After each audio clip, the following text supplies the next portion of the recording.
सब लोग ध्यान मुद्रा में आ जाए। सर्वे भवन्तु सुखिनः,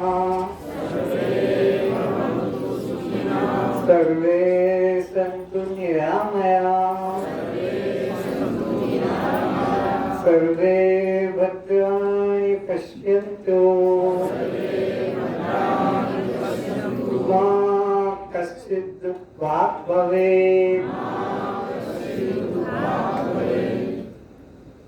अज्ञानतिमिरान्धस्य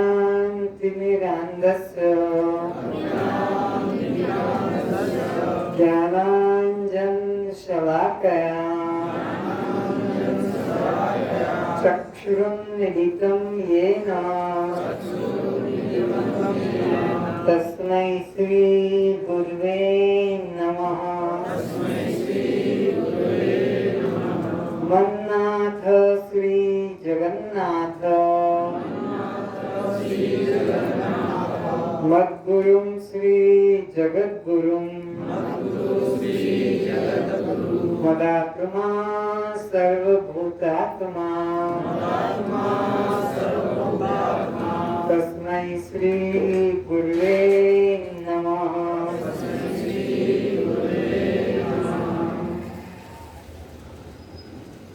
असतो मा सद्गमय तमसो मा ज्योतिर्गमय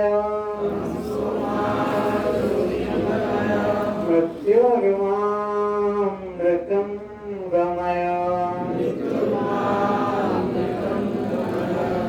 ओम शांति शांति शांति।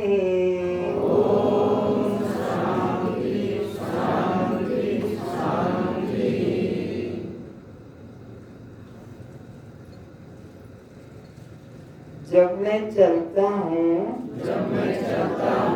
परमात्मा ही मुझ में चलते हैं।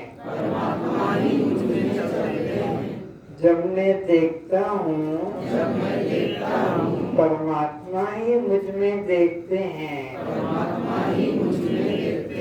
जब मैं सुनता हूँ परमात्मा ही मुझ में सुनते हैं। जब मैं बोलता हूँ परमात्मा ही मुझ में बोलते हैं। जब मैं खाता हूँ परमात्मा ही मुझ में खाते हैं।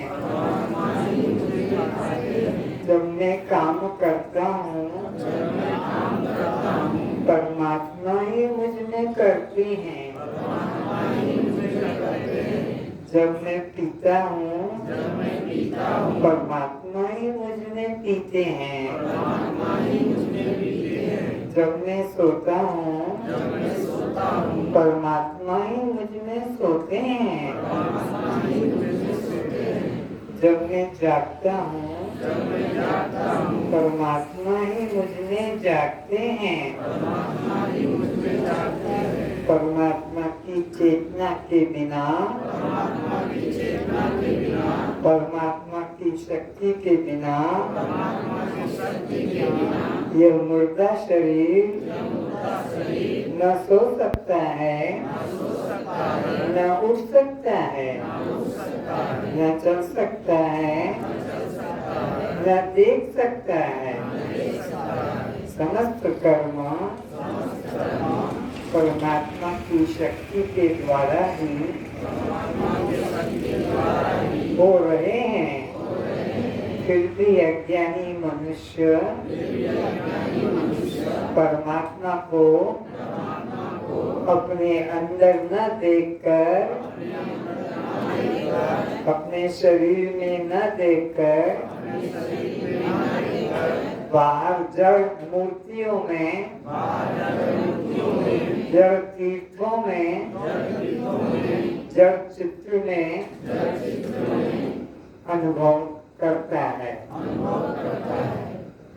यही जीव के बंधन का कारण है। अपने को देह मानना ही आत्महत्यारा होना है। परमात्मा को अन्न जानना ही ब्रह्म हत्या होना है। परमात्मा को अपने से भिन्न जानना ही ब्रह्म हत्या है। परस्त्वम दृष्टा साक्षी आत्मा तो आप जड़ हैं, चेतन है, दृश्य हैं, दृष्टा है, अनात्मा हैं, आत्मा है, शव हैं, पर प्रकाश हैं, प्रकाश है, बद्ध हैं। तो फिर जन्म मरण किसको, शरीर का, भूख प्यास किसको, प्राण का, सुख दुख किसको, मन को, बंध मोक्ष किसको, जीव को, परस्त्वम दृष्टा साक्षी आत्मा सभी अपने मंगल नेत्र खोले। श्रोताओं के रूप में उपस्थित सभी दिव्य पुण्यात्माओं के चरणों में नमस्कार।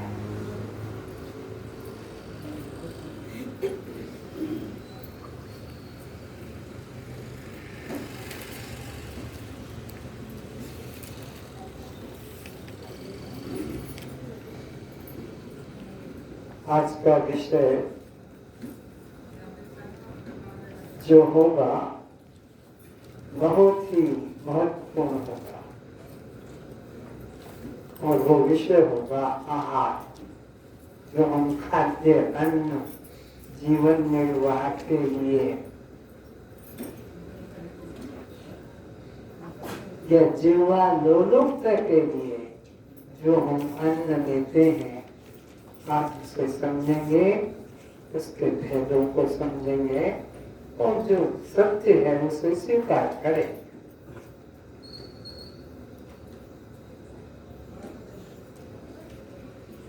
नारद जी भगवान से पूछते हैं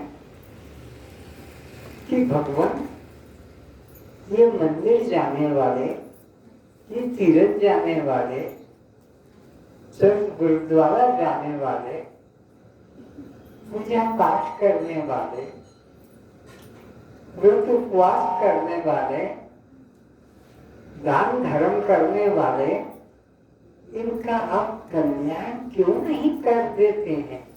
इनकी मुक्ति क्यों नहीं करा पाते हैं? क्या कारण है? इनका अभी तक कल्याण नहीं हुआ, इनकी मुक्ति नहीं हुई, जबकि मंदिर जाते हैं, तीर्थ जाते हैं, व्रत उपवास करते हैं, दान धर्म करते हैं। भगवान ने उत्तर दिया, आहार शुद्धो सत्व शुद्धि, सत्व शुद्धि ध्रुवा स्मृति, स्मृति लब्धा सर्वगति विप्रमोक्ष। नारद, जब तक मनुष्य का आहार शुद्ध नहीं होगा, बुद्धि शुद्ध नहीं होगी, बुद्धि शुद्ध नहीं होगी तो फिर उसके द्वारा कोई भी सत्कर्म शुद्ध नहीं होगा, ज्ञान नहीं होगा। आहार शुद्धि से मन शुद्ध, मन शुद्धि से बुद्धि शुद्ध, बुद्धि शुद्धि से ज्ञान शुद्ध और ज्ञान शुद्ध होने से मुक्ति होती। नोट करो, आहार के क्रम लिखो। आहार शुद्ध से मन शुद्ध होता है। आहार 3 प्रकार के होते हैं। लिखने में कृपणता मत करना। आहार 3 प्रकार के होते हैं, सतोगुणी, रजोगुणी और तमोगुणी। सतोगुणी अन्न,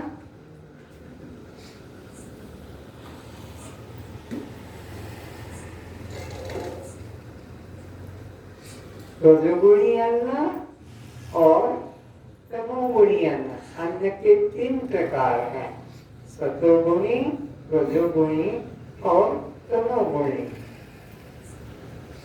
सतोगुणी आहार के लक्षण लिखो। जो बिना किसी हत्या से, बिना किसी को कष्ट पहुंचाए प्राप्त किया जाता है। बिना किसी की हत्या के, बिना किसी को कष्ट दिए जो अन्न प्राप्त किया जाता है, उसे सतोगुणी अन्न कहते हैं। दूसरों को कष्ट देकर, दुख देकर जो अन्न प्राप्त किया जाता है उसे रजोगुणी अन्न कहते हैं।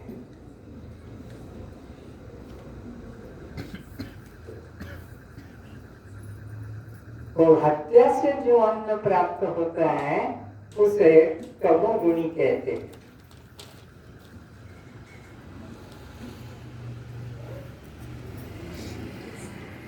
तो आहार शुद्ध से क्या लिखा है?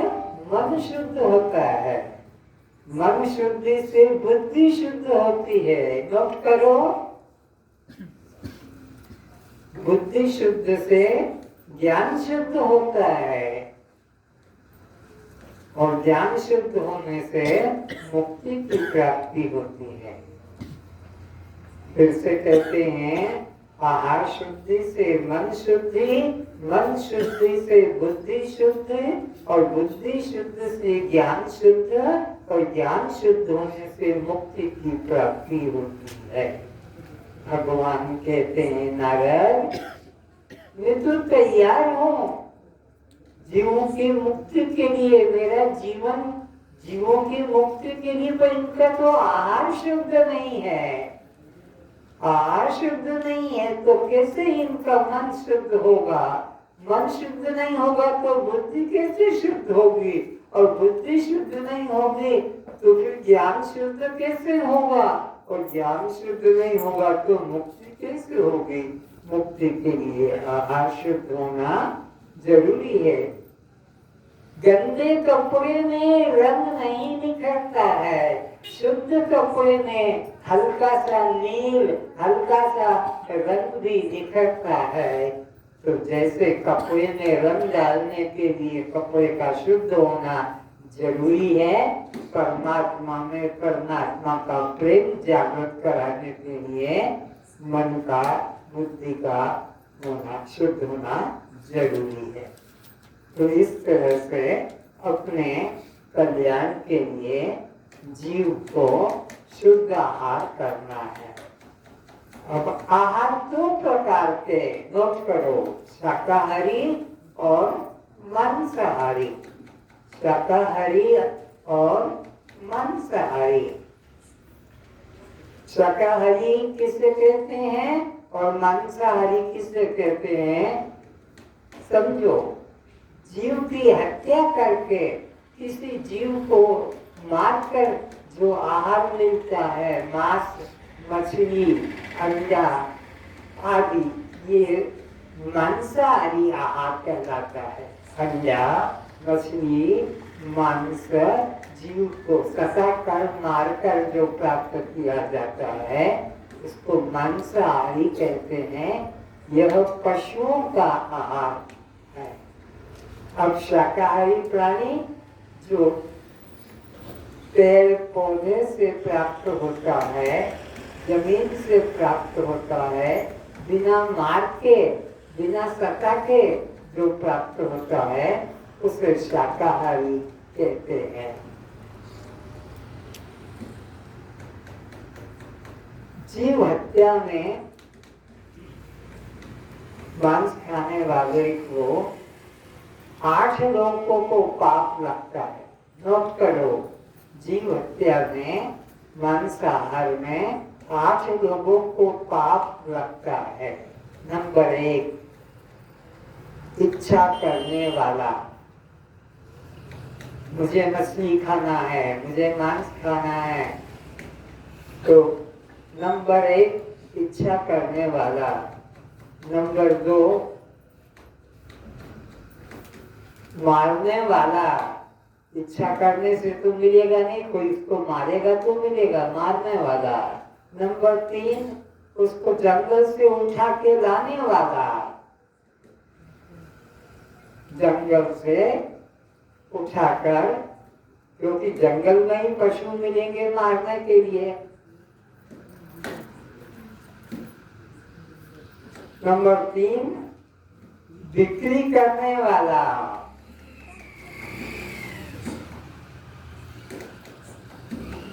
नंबर 4 खरीदने वाला।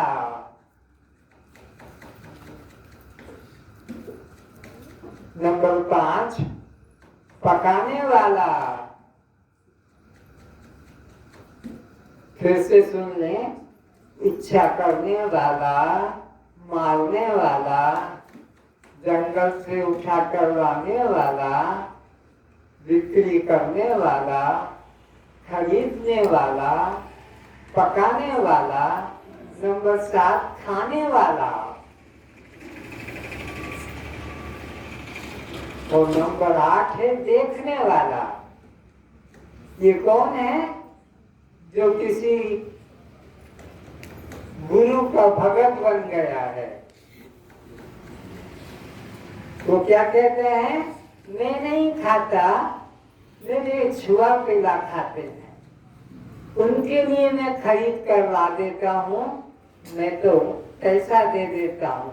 पैसा देना भी पाप है, खरीद कर लाकर देना भी पाप है, और खाते हुए को देखना भी पाप है। मंदिर में काटा जा रहा है, तुम नहीं काटते, तुम तो फूल फल रखते हो, लेकिन तुम्हारे सामने छेली काटी जा रही है, कि बकरा काटा जा रहा है, कि मुर्गी काटी जा रही है, तुम देखने वाले पाप के भागी उतने ही बनते हो जितना मारने वाला। तो जीव हत्या में 8 लोगों को पाप लगता है। इच्छा करने वाला, मारने वाला, जंगल से लाने वाला, फिर बिक्री करने वाला, खरीदने वाला, पकाने वाला, रांधने वाला, खाने वाला और देखने वाला। अस्तु जीव हत्या से बचने के लिए हमें इस आहार का मन में संकल्प करना होगा कि आज से मैं यह कभी नहीं खाऊंगा, क्योंकि 8 लोगों को इसमें पाप लगता है। और जिसको मारा जाता है वो खुद सोचिए, मेरे बदन के ऊपर, मेरे शरीर पर गरम तेल डाला जाए, मेरे शरीर पर चाकू चलाया जाए, मेरे को सुई घुसाई जाए तो कैसा लगता है। इसी तरह जिस निर्दोष प्राणियों को पकड़कर मारा जाता है, काटा जाता है, उनको कितना कष्ट होता होगा। जबकि परमात्मा ने हमें खाने के लिए कितने प्रकार के अन्न दिए हैं, फल दिए हैं, जिससे हम अपना जीवन निर्वाह कर सकते हैं। भगवान के मंदिर में जो भोग चढ़ाया जाता है वो शाकाहार का होता है, वो मांसाहार कभी नहीं। भगवान मांसाहार का भोग को स्वीकार नहीं करते हैं। अब हम विचार करेंगे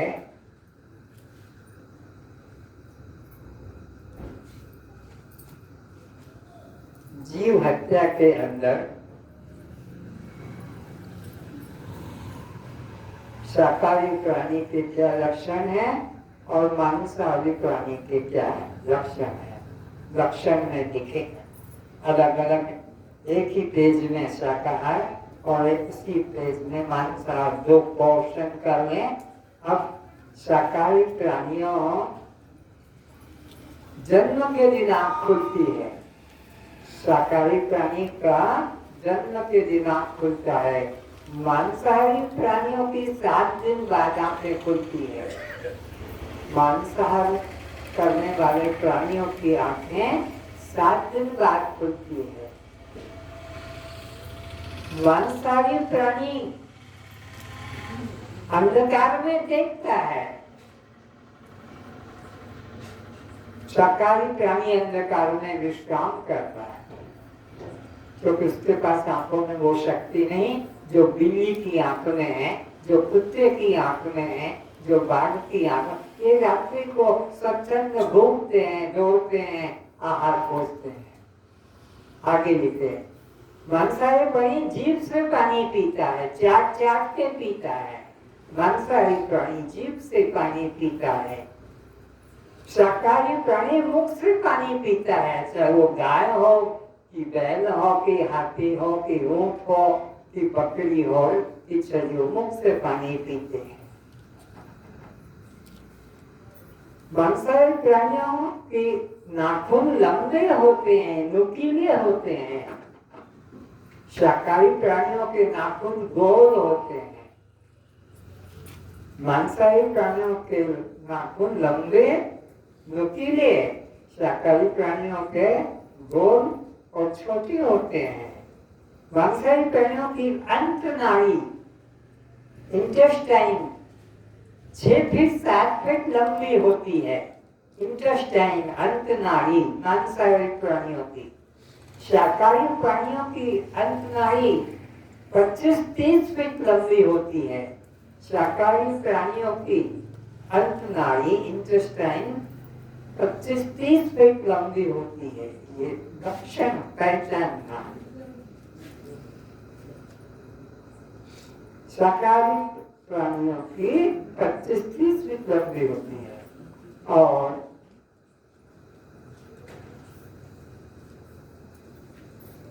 मांसाहारी प्राणियों के दांत कैनाइन टीथ कहलाते हैं। कैनाइन टीथ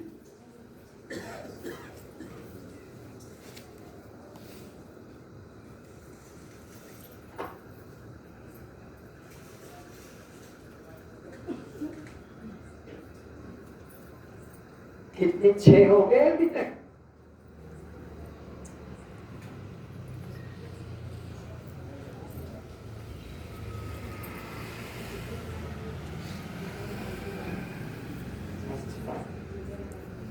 ये अंतर दोनों के आहार का है।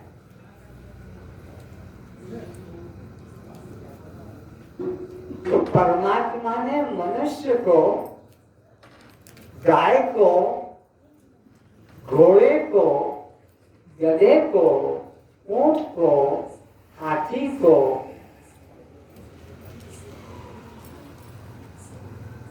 सुअर को शाकाहारी बनाया कि मांसाहारी? इनको जीवन में कभी मांस खाते नहीं देखोगे। पर मनुष्य ऐसा नीच प्राणी है कि परमात्मा ने शाकाहारी बनाया। इसमें सब लक्षण शाकाहारी के हैं, जो गाय में है, घोड़े में है, गधे में है, सुअर में है, हाथी में है, ऊंट में है, वो मनुष्य में है। लेकिन मनुष्य ने आहार में गड़बड़ कर दिया, शाकाहार के साथ मांसाहार खाना शुरू कर दिया।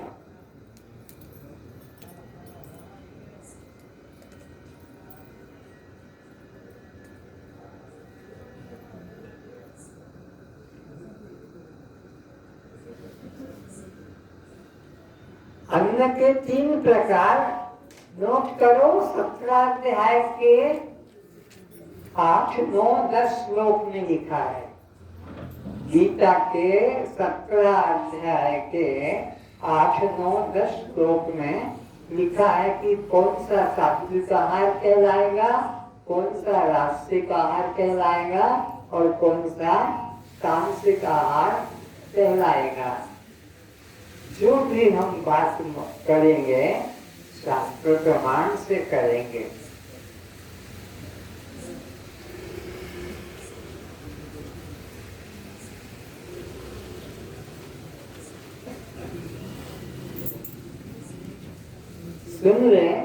सुनने का है, लिख पाएंगे तो नहीं, घर में गीता में देख लेना। भोजन भी सबको अपनी अपनी प्रकृति के अनुसार प्रिय होता है और वैसे ही यज्ञ, तप और दान भी 3 प्रकार के होते हैं। उसके इस पृथक पृथक भोजन को तू अब मुझसे सुन, भगवान कहते हैं कौन कैसा आहार पसंद करेगा। तो 17 अध्याय के 8वें श्लोक में भगवान कहते हैं जो सात्विक आहार होता है, जो देवताओं को प्रिय होता है, वो कैसा होता है? आयु, बुद्धि, बल, आरोग्य, सुख और प्रीति को बढ़ाने वाला, रसयुक्त, चिकने और स्थिर रहने वाले तथा स्वभाव से ही मन को प्रिय ऐसे आहार अर्थात भोजन करने वाले पदार्थ सात्विक पुरुष को प्रिय होते हैं। सात्विक पुरुष भगवान को प्रिय लगता है। अब रजोगुणी आहार कौन सा होता है उसे भी कहा है। कड़वे, खट्टे, लवण युक्त, बहुत गर्म, तीखे, रूखे, दाहकारक और दुख, चिंता तथा रोगों को उत्पन्न करने वाले आहार अर्थात भोजन करने पर वाले पदार्थ राजसी पुरुषों को, रजोगुणी पुरुषों को प्राप्त होते हैं जो रोगग्रस्त होकर मरते हैं। अब आगे कहते हैं तमोगुणी पुरुष के लक्षण। जो भोजन अधपका, रस रहित, दुर्गंध युक्त, बासी और उच्छिष्ट है तथा जो अपवित्र भी है वह भोजन जो जीव हत्या से प्राप्त होता है, यह तमोगुणी पुरुष को, राक्षसी पुरुष को प्रिय लगता है। राक्षसी प्रकृति, उसके मन में दया नहीं है, कटवा देता है, काट देता है और पकाकर खाना पसंद करता है। तो इस तरह से अन्न गुण स्वभाव के अनुसार लोगों को प्रिय लगता है। शास्त्र कहता है अली पतंग मृगमीन नाम दिए पक्षियों के। अली पतंग मृगमीन इनको एक हुआ तुलसी वाकी का गति जाके पीछे पांच। एक एक विषय में आसक्ति जिनकी है वो दुर्गति को पाते हैं। फिर उस मनुष्य की क्या गति होगी जो 5 विषय में आसक्त है। 5 विषय में आसक्त है, उसकी क्या गति यानी दुर्गति हो निश्चित है। अली कहते हैं भंवरे को, पतंग कहते हैं जो दीपक के ऊपर जा जाकर अपनी हत्या करता है, मृग जो जंगलों में भटककर और प्राण देता है, हाथी जो सेक्स संबंध में आसक्त होकर मरता है। तो पहले तो ये 5 प्राणियों को समझे। भंवरा पुष्प की सुगंध में इतना आसक्त होता है कि वह उस पुष्प में ही बंद होकर और प्राण निकाल देता है। कमल का पुष्प का एक नियम है, सूर्य उदय से पुष्प खिलता है और सूर्य अस्त से पुष्प बंद हो जाता है। और उस भंवरे की आसक्ति है तो वो भंवरे का पुष्प में जाकर बैठ जाता है खुलने से, और जब वो रात्रि को बंद होने जा रहा है तो उठता नहीं और रात भर पीऊंगा और रात भर सुगंध लेता रहूंगा। और सुबह क्या होता है, हाथी आता है सरोवर में, उछल के उस लता को, कमल के पुष्प को, और उस कमल के पुष्प में छुपा भंवरे की भी मौत हो जाती। एक नासिका का विषय है गंध और वो भंवरे को है और मरता है। पतंगा दीपक के ऊपर जाता है, क्या सुंदर शैया है, क्या सुंदर सुनहरी शैया है, इस पर विश्राम करूंगा, और जलते दीपक के ऊपर टप टप करके मर जाता है। तुम सुबह जब झाड़ू निकालते हो तो दीपक के आसपास से मरे छोटे छोटे कीड़ों को देखते हो, पतंगा कहते हैं। वो मरता है अपने नेत्र इंद्रिय का विषय रूप में आसक्त होकर, तीसरा है मृग। मृग को आसक्ति है नासिका का विषय गंध। उसके नाभि में कस्तूरी है पर वो नहीं जानता, और जंगल में भटक भटक कर फल पेड़ पौधों के पास जाकर जमीन में सर घुसा घुसा कर कहाँ से आ रही है ये सुगंध, कहाँ से आ रही, जबकि उसकी नाभि में वो है कस्तूरी कुंजल बसे, कस्तूरी कुंजल बसे मृग ढूंढे बनमाई। कौन से झाड़ से, कौन से पौधे से, इसे सोचता है और ढूंढते ढूंढते भूखा प्यासा जब वो मरता है तो उसकी गर्दन पहले तो बाहर ढूंढने में लगी थी, उधर ये देखा, लेकिन जब मरता है तो उसकी गर्दन अपने अंदर झुक जाती है नाभि की तरफ। जिसे मैं बाहर ढूंढ रहा था वो तो मेरे नाभि में, और मैं बाहर कैसी मेरी दुर्बुद्धि, और मर जाता। तो मृत की मृत्यु होती है नाभि में कस्तूरी होते भी बाहर खोज रहा है। मछली ये कैसे मरती हैं?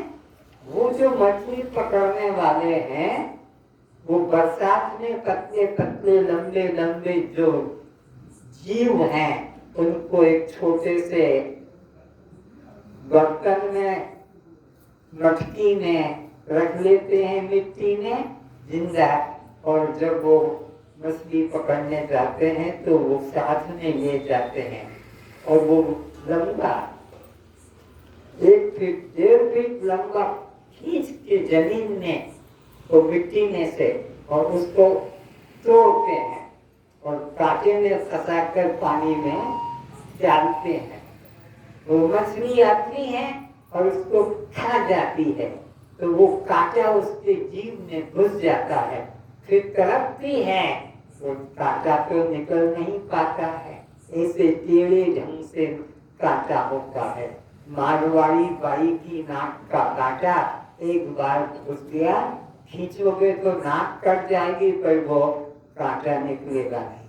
बस मछली वाले बाबू ने उसको लेकर अपना भोजन बना लिया, सुख का अनुभव किया, तो वो उसकी मछली की जिह्वा इंद्रिय की आसक्ति से वो मरा।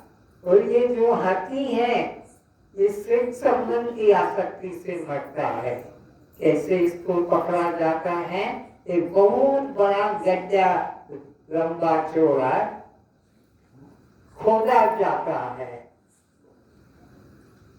खोया जाता है, उसमें नकली हथनी बनाकर रख दिया जाता है और उस हाथी को आवाज करके उस तरफ नकली हथनी की तरफ भगाया जाता है। और जैसे वो नकली हथनी उस पर आक्रमण करता है और उसी गड्ढे में गिर जाता है, तब वे शिकारी लोग उसे मार मार कर, जिंदे को मार मार कर और उसके दोनों नाखून दोनों तरफ के नाखून को वह निकाल कर और बिक्री करते हैं। भारत में उनका दाम 10,000 है तो विदेश में 4 गुना 5 गुना ज्यादा दाम मिलता है। भारत में 10,000 के नाखूनों को विदेश के अंदर 40-50 हजार में बेचते हैं। तो इस तरह से हाथी की मृत्यु सेक्स संबंध से होती है, मछली की मौत जिह्वा इंद्रिय की विषय से होती है, मृत की नासिका के विषय से मृत्यु होती है, और यह पतंगा की नेत्र इंद्रिय के विषय रूप में आसक्त होकर मरता है, और ये भौरा नासिका के विषय गंध में आसक्त होकर मरता है। इस तरह से इन 5 प्राणियों की मृत्यु होती है। इसलिए विचार करता है कि ये तो एक इंद्रिय में आसक्त है तो भी मरते हैं, मैं तो 5 इंद्रियों में आसक्त हूँ, मेरे तो 5 इंद्रियां संसार के पदार्थों में ही जीवन समाप्त कर देती है। कान कहता है बढ़िया बढ़िया गाने सुनना है, वेश्यालय जाता है, गीत सुनता है, त्वचा कहती है मुझे स्पर्श का सुख चाहिए तो वेश्यालय में जाता है।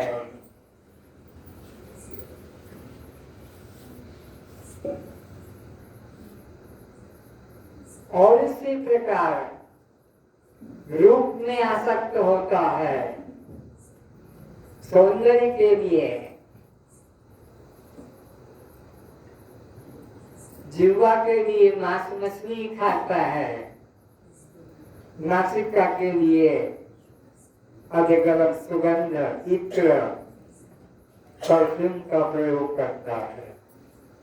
तो अली पतंग मृग मीन गज इनको एक हुआ तुलसी बाकी कागती। तुलसीदास जी रामायण के रचयिता कहते हैं कि एक इंद्रिय के अंदर मर गए आसक्ति से तो उस मनुष्य की क्या दुर्दशा होगी जो 5 इंद्रियां 5 विषय में आसक्त होती है। इसलिए व्यक्ति को सादा जीवन और उच्च विचार करना चाहिए। मनुष्य का आहार मांस आहार नहीं है, मांसाहार तो मांसाहारी पशुओं के लिए है। आप तो देवता हैं, शाकाहारी प्राणी हैं।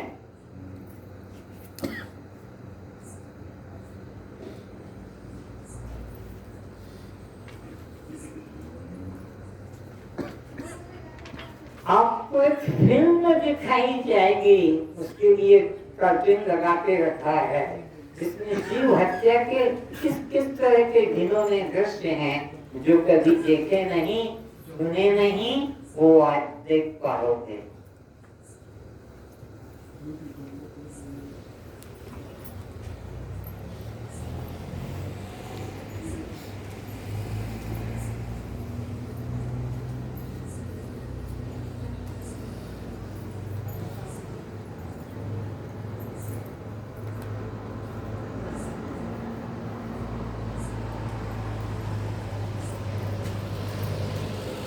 एक मांसाहारी पशु मनुष्य 37,000 पशुओं की हत्या का पाप लेता है। नोट करो, 37,000 एक मांस मछली खाने वाला 37,000 पशुओं की हत्या का पाप ग्रहण करता है।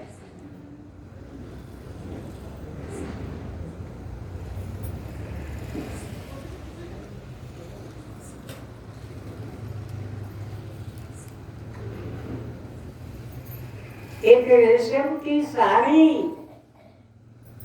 पहनने वाली माता 2 लाख जीवों की हत्या का पाप ग्रहण करती है।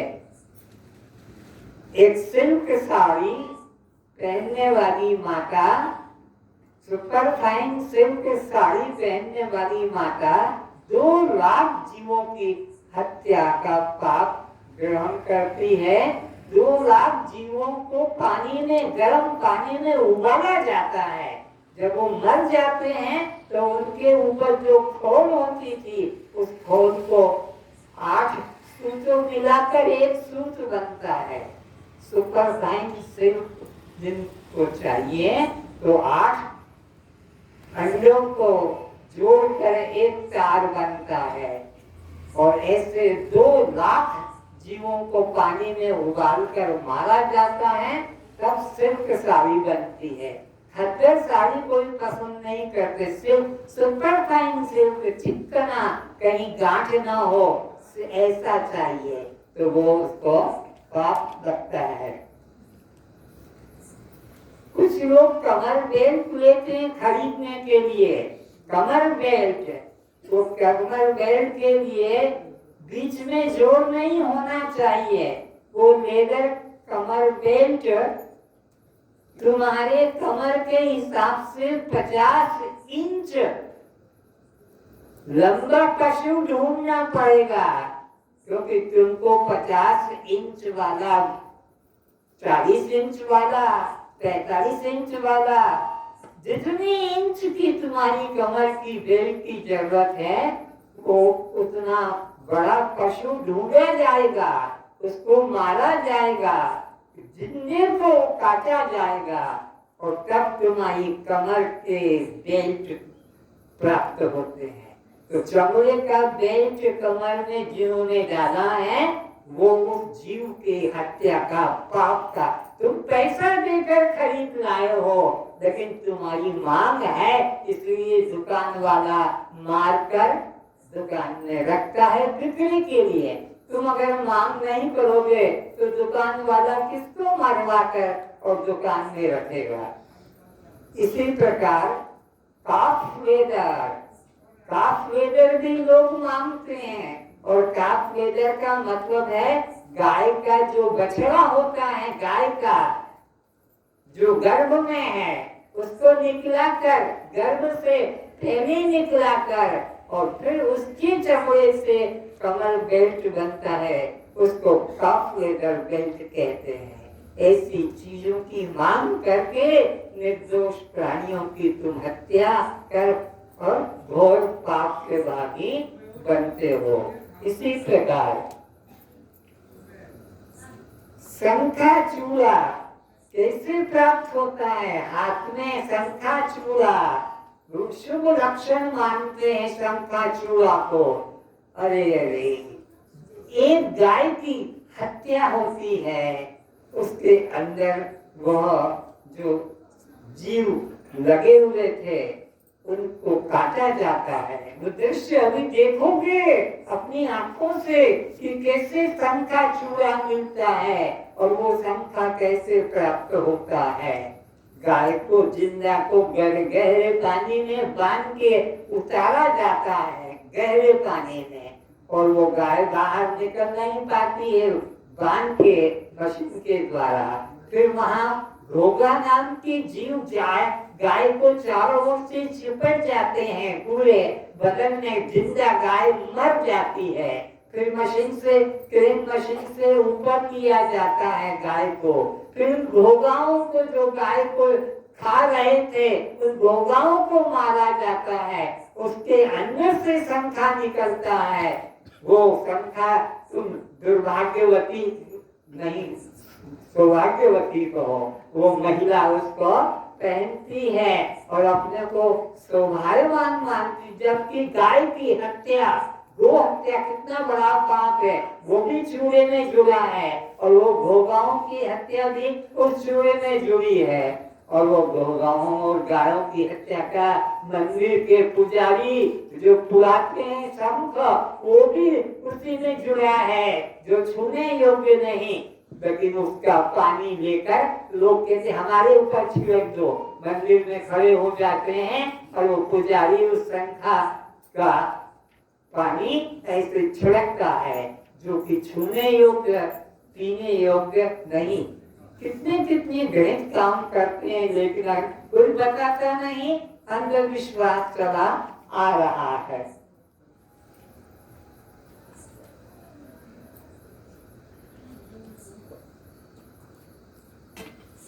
कुछ लोग कहते हैं हम तो अंडा खाते हैं, ये अंडा कैसे बनता है इसे अभी आप आंखों से देखेंगे। अंडा कैसे पैदा होता है और अंडा कहाँ से निकलता है और अंडा कैसे बनता है। कुछ लोग, बंगाली लोग, बाबू लोग ज्यादा पसंद करते हैं कि हम तो अंडा खाते हैं, निकाल के दिखाओ तो अंडा कैसे निकलता है।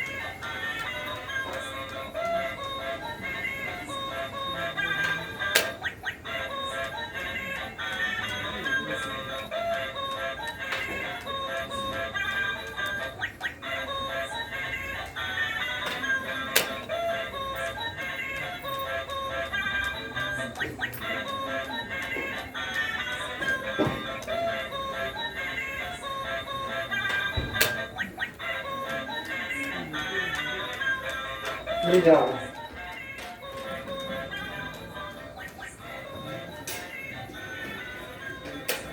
मुर्गी के टट्टी के दरवाजे से निकलता है अंडा, मुर्गी के टट्टी के दरवाजे से, जिसको तुम लोग सड़कों पे चौराहों पे वो दुकान वाला उबाल के दे रहा है और तुम खड़े खड़े वहां पर बहुत शौक से खा रहे हो।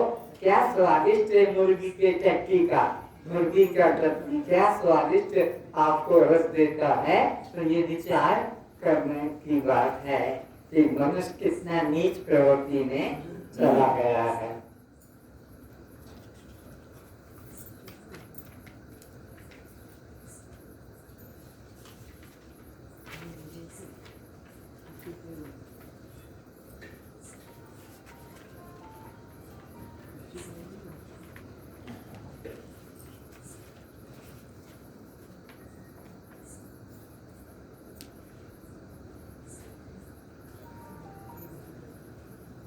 और ये जो कुछ लोग कहते हैं हम तो शाकाहारी हैं और दूधाहारी हैं, ये दूध पीना भी पाप रूप क्यों है समझें। गाय के गर्भ से जो बच्चा निकलता है तब दूध शुरू होता है, जब तक बच्चा पैदा नहीं होता है दूध नहीं निकलता है स्तनों से। जब बच्चा पैदा होता है तो उस बच्चे के और गाय के स्तनों को जोड़ दिया जाता है, वो बच्चा गाय का दूध पीता है, थोड़ा सा पीता है, दूध आना शुरू हो जाता है। जब तक बच्चा दूध नहीं पीता है तब तक दूध आना शुरू नहीं होता है। तो पहले बच्चे को, क्योंकि बच्चे का अधिकार है, तो उसको पहले पिलाते हैं और थोड़ा सा दूध आ गया ज्यादा नहीं पीने देते हैं और अपना बाल्टी लगा के चुर बाल्टी में भरते हैं और वो बच्चे को दूध नहीं पीने देते, उसके गले में रस्सी बांधकर दूर खंभे से बांध देते हैं। वो पूरा ताकत लगाता है अपनी माँ का दूध पीने, चिल्ला रहा है अपनी भाषा में, अरे पापियों मेरी माँ का दूध तुम क्यों छीन रहे हो, ये दूध तुम मेरे पीने का अधिकार है। उसको तो बांध दिया रस्सी से और गायों को भी गले में रस्सी डाल के बांध दिया कि दौड़ के वो बच्चे के पास न चली जाए। अगर दौड़ के बच्चे के पास चली जाएगी तो मुझे ये बाल्टी में दूध कैसे मिलेगा,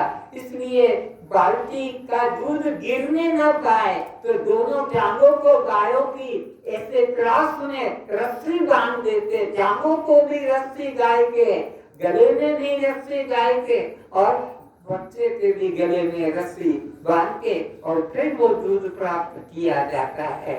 और उस दूध को खीर, हलवा, अपना पेड़ा, बर्फी आदि बनाया जाता है, जबकि ये मनुष्य के आहार नहीं है। ये तो दूध उस गाय के पशु के लिए बना हुआ था।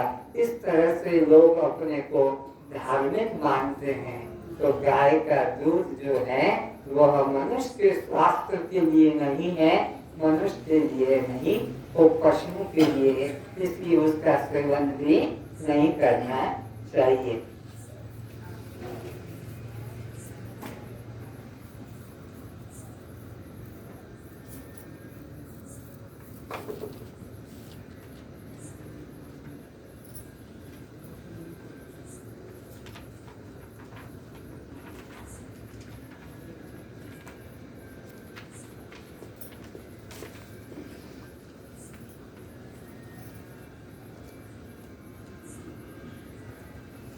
सबरी भिल्ली थी, आदिवासी, खेती करके जीवन निर्वाह करते थे। उसके पिता माता सबरी जवान हो गई, शादी की पिता को चिंता हुई, एक लड़के वाला तैयार हो गया। लड़के वाले ने कहा अच्छी मांस भोजी देना होगी हमारे व्रत जातियों के लिए। शबरी के पिता ने कहा हम तो कभी मांस मछली खाते नहीं, हम शादी में कैसे देंगे, ना तो तुम्हारी लड़की से हम शादी नहीं कराएंगे अपने लड़के की, हमारे बरजातियों का अच्छा स्वागत होना चाहिए मांस भोज के द्वारा। बेचारे ने सोचा अपने बूढ़ा हो गया, शबरी जवान हो गई, उसकी माँ भी मर गई, अब हाँ कर लिया। शबरी को पता नहीं इस बात का। संध्या को शबरी खेत से आई, अपना वो देखा कि 5 भेड़ें बाहर बंधी हुई हैं। शबरी ने पहली बार भेड़ों को देखा और पूछा पिताजी ये कौन है जो बाहर रस्सी से बंधे हुए। बेचा कल तेरी शादी है, बारातियों के लिए भोजन बनाया जाएगा। पिताजी क्या ये भोजन बनाना जानते हैं, ये क्या रसोइया है। शबरी इतनी भोली जो पूछ रही क्या ये रसोइया है, ये भोजन बनाना जानते हैं। अरे नहीं बेटा, इनको मार कर काट कर बरजातियों को खिलाया जाएगा, ये इसलिए लाए हैं, इनको मार कर मनुष्य खाएगा। हाँ ये बरजातियों की शर्त है। अब शबरी ने सोचा कि मेरी शादी के लिए इन निर्दोष प्राणियों की हत्या ये मैं सहन नहीं कर सकती हूँ, मैं शादी बिना रह जाऊंगी, लेकिन इन निर्दोष प्राणियों की इन्होंने क्या अपराध किया है, इनको भी तो परिवार चाहिए, इनको भी तो सुख चाहिए। पिताजी से कहा पिताजी आप खाना खा लो और विश्राम करो, क्योंकि कल मेरी शादी में आपको बहुत ज्यादा काम करना पड़ेगा। तो पिताजी का बिस्तर लगा दिया, पिताजी का दरवाजे का कमरा का जो था दरवाजा उसको खींचकर बाहर से अटका दिया। और शबरी ने पहले 5 भेड़ों को भागो भागो भागो, मैं तुम्हारी हत्या देख नहीं सकती, तुम्हारी निर्दोष जीवन को मैं दुखी नहीं करना चाहती। 5 भेड़ों को भगा दिया और खुद शबरी भी जंगल में भाग गई। 7 दिन तक जंगल में शबरी भागती गई, क्या सोच के कि वो बरजाती, वो लड़का घोड़े पे जो चल के आ रहा है वो कहीं पीछे से आकर मुझे उठा न ले जाए, इसलिए 7 दिन तक भागती गई और संतों के आश्रमों में जाकर उसने विश्राम किया। और भगवान राम भी उसको जाकर शबरी को दर्शन दिए, उसका कल्याण हुआ। शबरी निर्दोष प्राणियों की रक्षा। तो जीव हत्या बड़ा पाप है, इसलिए कभी मांस मछली मत खाना। और दृष्टांत देख लो शबरी का, तुम्हारे राम भगवान ऋषियों के पास में गए, लेकिन शबरी के कमरे में उसकी झोपड़ी में पहले भगवान ने जाकर दर्शन दिया। इतना भगवान ने उसकी मर्यादा रखी। तो आज से नियम करो, प्रतिज्ञा करो कि हम दाल भात जो भी मिलते हैं वो खाकर जीवन निर्वाह करेंगे, वो हमारा आहार है। मांस मछली अंडा हमारा आहार नहीं है। इस प्रकार से अपने को बचाना चाहिए।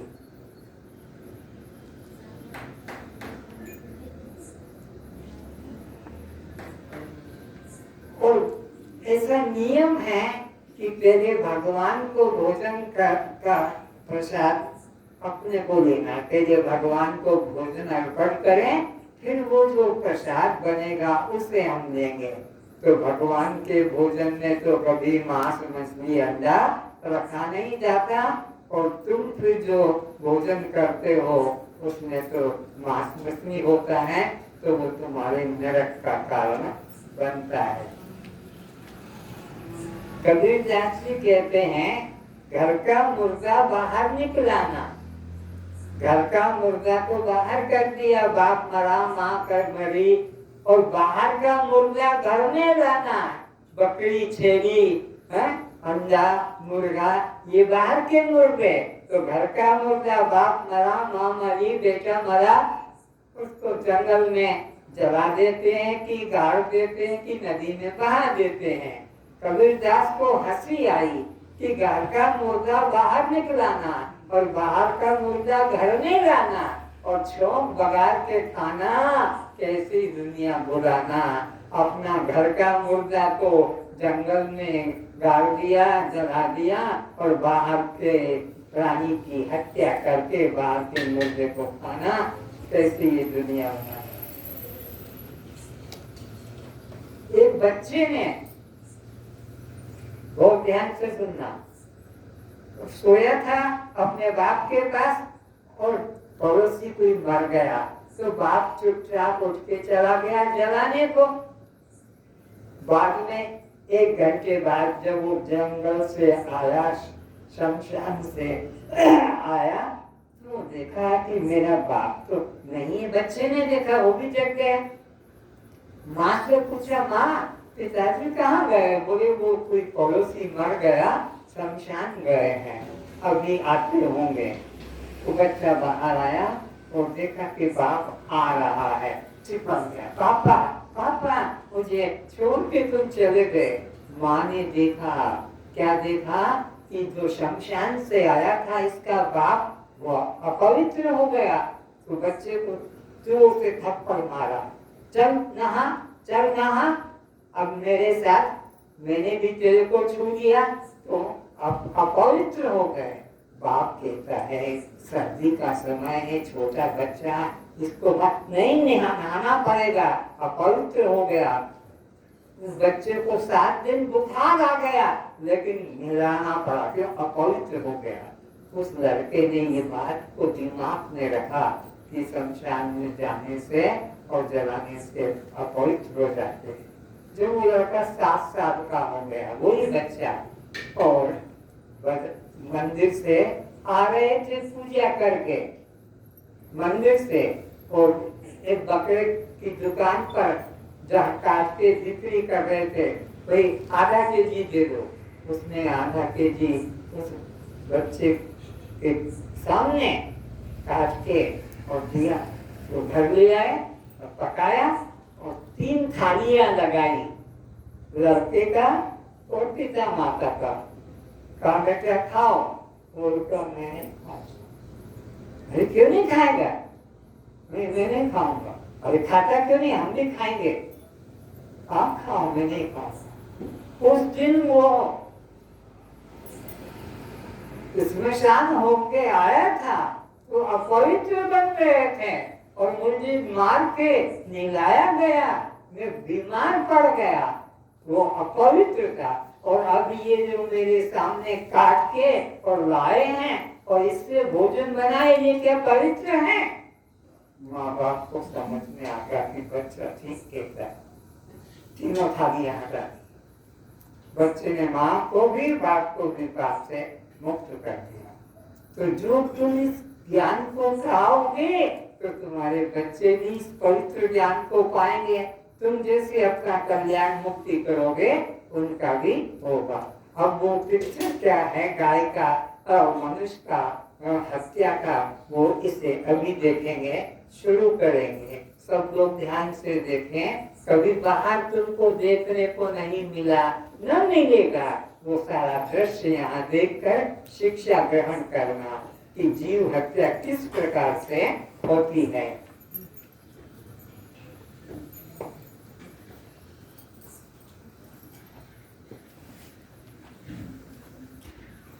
अपनी जगह बना देना जहाँ से दिखाई पड़े। दिखाई ना पड़े, कोई खंबा रुकावट करता है तो जगह को बदल देना, कोई देखने से वंचित न रह जाए।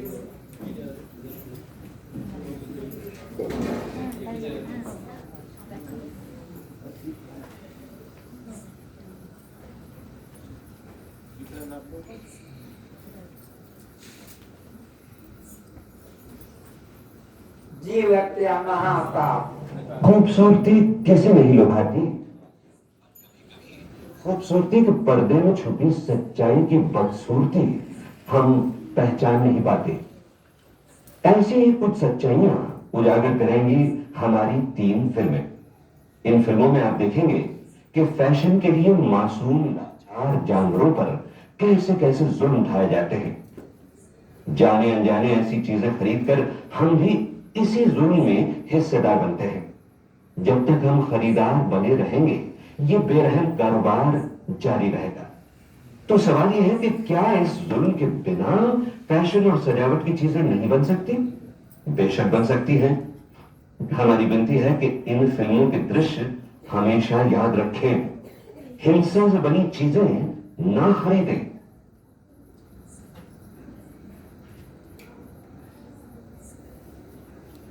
सुंदर